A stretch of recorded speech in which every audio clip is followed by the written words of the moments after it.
After the first few months of the Second World War, the only supply route open to China was from India. Supplies had to be flown in over the Himalayan mountains, nicknamed the Hump. Japanese aircraft prowled the Hump looking for supply aircraft. They made easy game. The Flying Tigers took to the sky to protect this route and the Chinese air bases. Former Army, Navy, and Marine pilots, cocky, devil-may-care men with the noses of their P-40s painted like grinning sharks, were paid by the Chinese government about $500 a month salary and a $500 bonus for every enemy airplane destroyed. Less than 7 months after Pearl Harbor, they had downed 300 Japanese planes at a cost of only 13 of their own pilots in flying combat. From these original Flying Tigers, the newly organized U.S. 14th Air Force got planes, pilots, a commander, and great tradition. The planes were battered P-40s, museum pieces on any other front, but all they could get in China. But the pilots it got were battle-wise veterans. The commander was a retired Army captain who led the Flying Tigers, now Brigadier General Claire Chennault.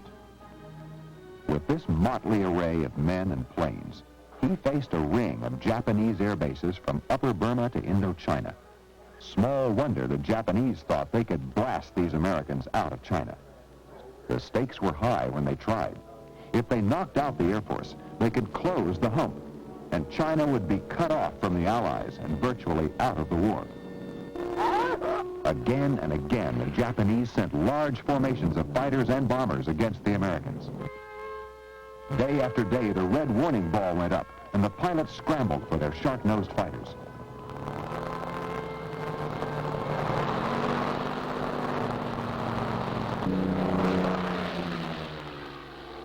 Japanese aircraft bored in. Shark teeth flashed to counterattack using General Chennault's fighter tactics.